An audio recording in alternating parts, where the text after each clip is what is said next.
Hello, I'm back. Welcome to another installment of Dwayne Allen Guitar Concepts. Today, we're going to talk about one of my favorite subjects, and that's funk music. I love funk music. If you guys have been watching most of my videos, most of them have been based on jazz and some blues and here and there. And I haven't really been talking about funk yet. And funk is one of the most fun, cool kinds of music you could ever listen to and play. And also just rhythm guitar in general. I haven't been talking about that a lot. I've done a little bit here and there about it. I'm going to put this lesson in the beginner / intermediate category. I've talked about this in some other videos. I haven't been doing a lot of beginner videos because, in my opinion, most of what I do with my students, you know, the way I believe beginners should work on is just learning lots and lots of songs that they like. So most of my students, when I'm teaching them, I work on the basics like note reading, learning scales and building technique, but just teaching them lots and lots of songs, a lot of chord strumming, a lot of Beatles type stuff, a lot of classic rock. Once you get through enough of those songs, I think it's really important to learn how to play funk guitar, because funk guitar is a really fun style to play, and what it really focuses on is rhythm. Guitar players are notoriously weak in rhythm. It's something that we just don't think about enough, but we need to think about it more. And funk guitar is really great because when you're playing funk guitar, what you're really doing is treating the guitar like a drum. You're focusing all on rhythm and locking into a tight, deep groove.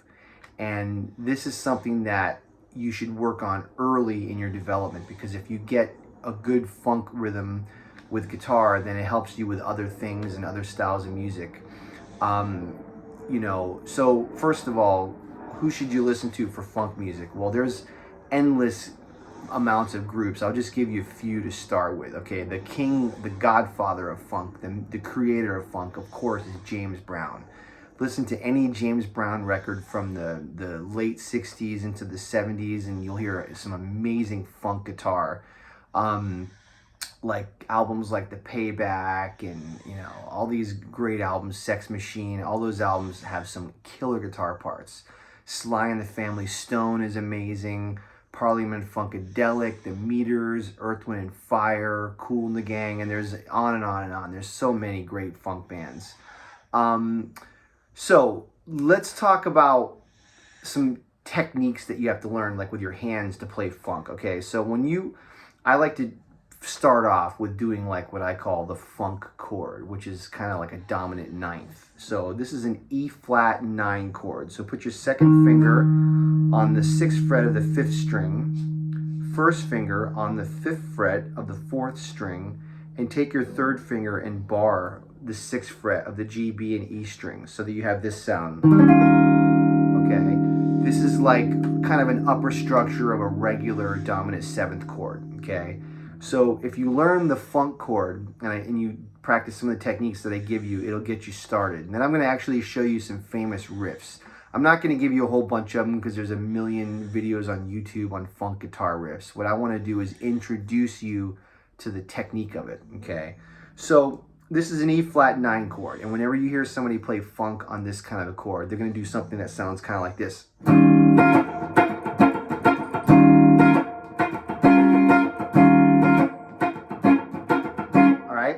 That's basically what you would normally do with a chord like that. So how do we do this? First and foremost is your right hand has to be very, very relaxed and loose, okay? You don't want to play like, right? It's very harsh and it just doesn't sound good. It's got to be relaxed and groove, okay? What I tell students to do is try to do up and down, down up strumming 16th notes, but very light, like this.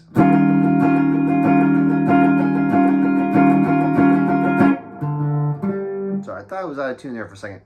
So, light 16th notes, and with this hand, what you're doing is you're pushing down when you want to hear the notes, and then you're letting up.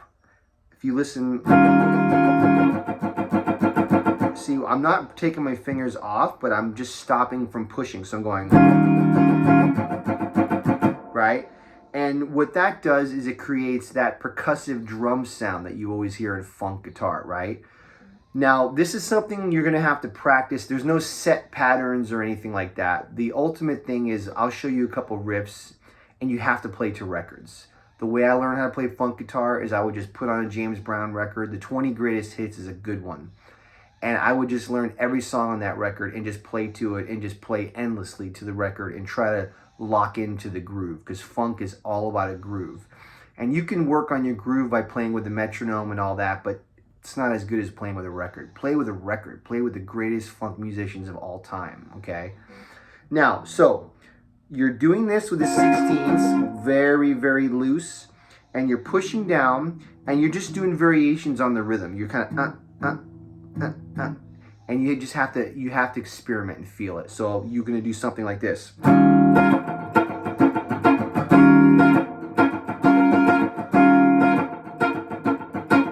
So notice this is constantly moving. I'm going to do it for a while. The way I do it with my students is I'll just play like this for a while, and I have them play with me. And instead of talking too much, they just get it by osmosis, just by listening to me, watching me, and they play with me, and then they get it over time. So play along with me right now and just try to emulate what I'm doing as much as you can.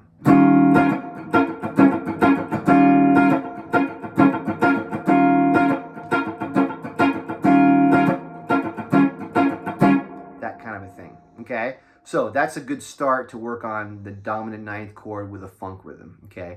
I'm going to show you the guitar riff for the legendary James Brown song called Sex Machine.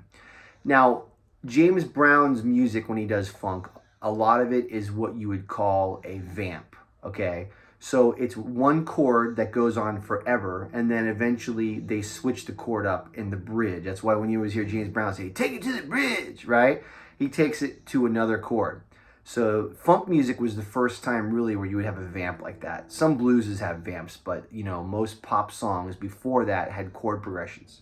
So anyway, the song is in E flat, and it's based on that E flat 9. And then eventually when it goes to the bridge, it goes to A flat, which is the 4 chord. That's what a lot of funk tunes do. You'll be on the 1, like a dominant 7 or a dominant 9 forever. And then when you go to the bridge, you go to the 4 chord. So that's what happens in this song. Now, one thing that the guitar player does that's really cool is he plays a piece of the E flat 9 chord, just the high 3 notes. Okay, but what he does is he adds the 13th of the chord, and then he goes down. So it's,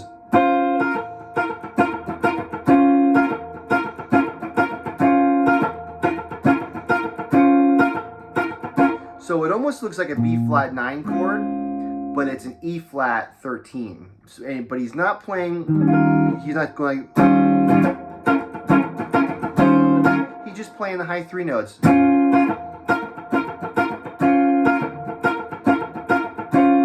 So you got this moving 16th notes, and you're pushing down, but you're lifting off 13th, and then, okay, 13th means the degree of the chord, okay, but it's the 8th fret of the 1st string. So you're kind of doing, and then,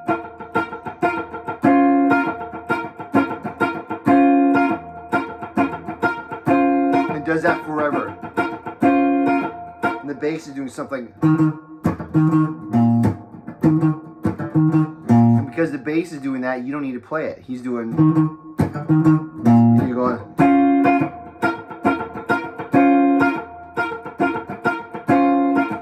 So that's the main section. Then it does this part where it goes.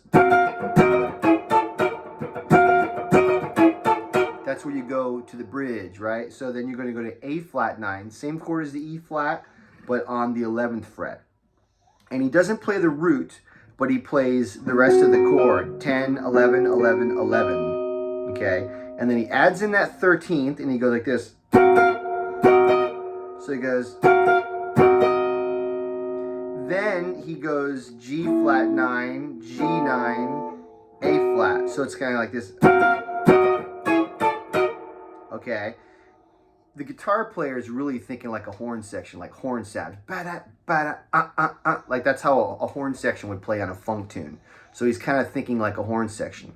So you're doing this, and then you're going to go up, up, up. But the whole time you're keeping this going, which is the challenge. This is,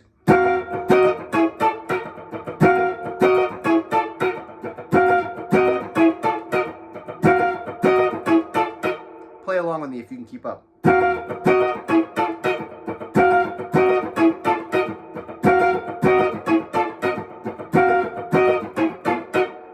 That's what he's playing, right? So this is how you learn funk guitar. You learn some songs, you learn the correct way to do it, and then you play with the record. And you just play with it over and over and over and over and over, and eventually you get the feel. It's all about the feel. It's all about the groove. Just like jazz music would swing, funk's the same way. Everything you need is on the record.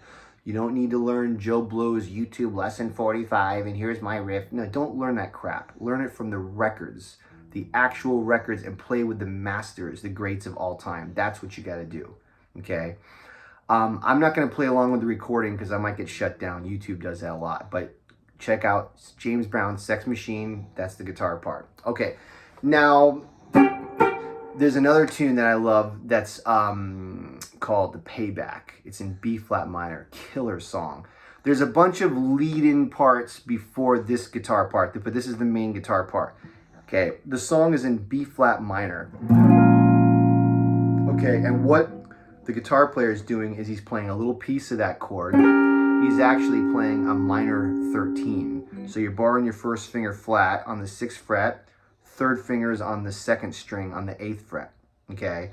And he's pretty much playing those 3 notes. And he's going to... But then he adds the pinky in on the 9th fret, which becomes the 7th of the chords. There's the 13th, and then you have the minor 7th. So this is what's happening over a B-flat minor chord.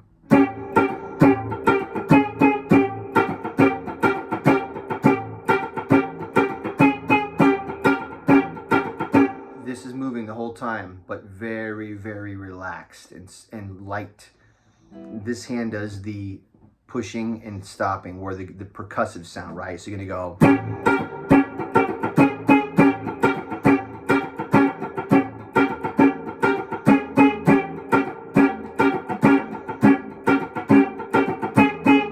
Now there's a second guitar that plays a wah-wah part where it goes, right? I should have brought my wah-wah out. But it's just kind of like a little piece of a blues scale. So 2 guitars. James Brown always has 2, or most of the time. So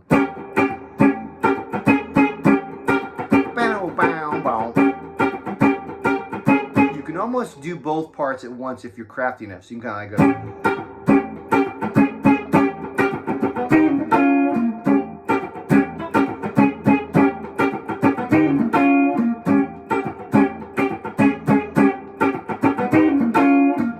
Kind of do both, but you got to get it in and out well.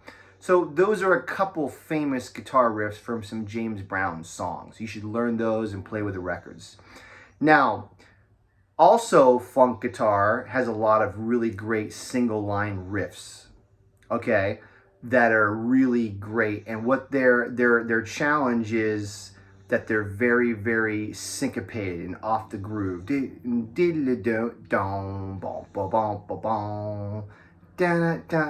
Sissy Strut from the Meters. Check that one out. This is the one that goes like this.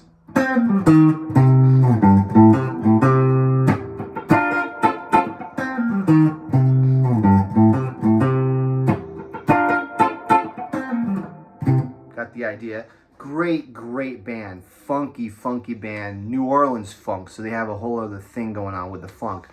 Very loose. It's almost, sometimes they get a little like sloppy. It's not super tight and locked in. It's kind of loose. And that's that New Orleans thing. But that's what makes it even funkier. A lot of the newer funk bands now are super, super tight and locked in. And it's almost freakishly how metronomic they are and how tight they are. But sometimes for me, I don't like that as much. I want to hear a little bit more funk and some gristle in there. Get a little bit of slop to it. If it's too clean and too tight, it becomes almost metronomic, and I don't really like that. I love the Meters and Sly and the Family Stone, for me, for my taste. So Sissy Strut. Here, it's a C minor pentatonic riff. So you're going to go like this. So 10, 8, 10, and then 6, 8. So you can slow the video down if you need to. Then you're going to go to the 3rd fret G. 3, 5, 3, 5, 3. So you're going to go.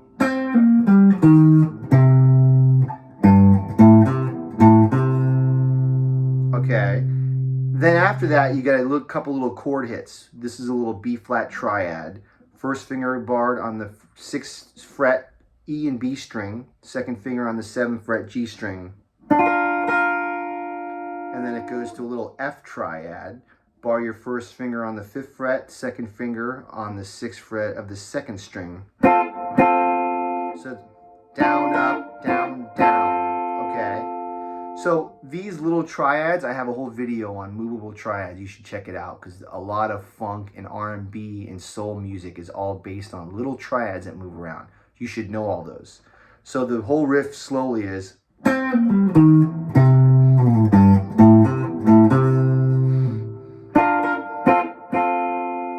Play it kind of up tempo. Just learn it in pieces and put it together. So 1, 2, ready, go.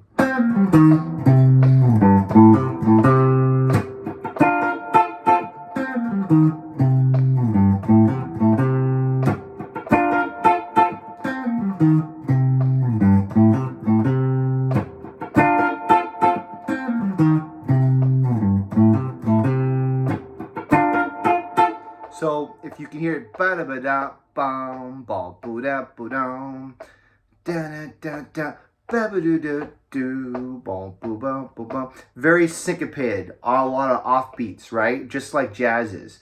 So you have to practice that. You got to really lock in. If you're not locked in, the time's going to get all screwed up. It's going to get all over the place, and it's just not going to sound good.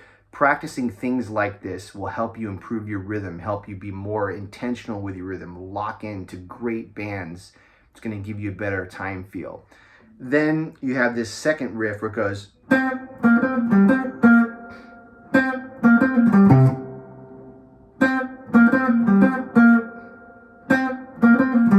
So you're still in that C minor pentatonic. 10, 8, 10, 8, 10, 10, 8. So 10, 8, 10, 8, 10, 10, 8. Then the second part is 10, 8, 10, 8, 10, 8. So you can slow the video down and learn that, but it goes.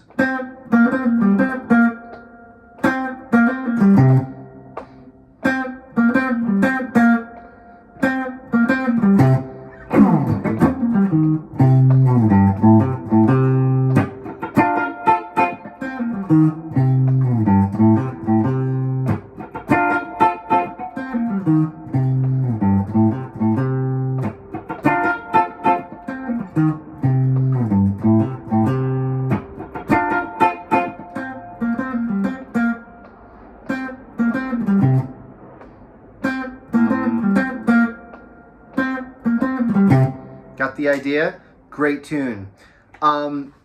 So I just wanted to give you guys an introduction to funk rhythm guitar. There's a million great songs you should learn and check out and everything. I just wanted to give you a few riffs just to get started. The main thing that you have to do, just like jazz, you have to listen to it. You have to listen to a lot of funk, get used to the sound. It's still the basis of a lot of the music that we even hear today. You hear Bruno Mars still playing funk, and a lot of hip hop is still based on funk. So it's a style that is so cool, and you should learn it, and it will make you more rhythmic. It'll make you think more like a drummer, which is great. So listen to James Brown, The Meters, Parliament Funkadelic, Sly and the Family Stone, Earth, Wind and Fire, Kool and the Gang. I can go on and on and on, but that's a good start. I'm sure I'm leaving out some amazing bands, but you can get started there, okay? Curtis Mayfield's got some great stuff. Anyway, hope you enjoy the lesson. If you did, hit the subscribe button, hit the like button. Share these with your friends. If you have friends that play guitar and they need help, share these lessons with them. Hopefully they'll get something out of it. All right, if you have any questions or comments, put them down below. If not, have a great week and see you next time.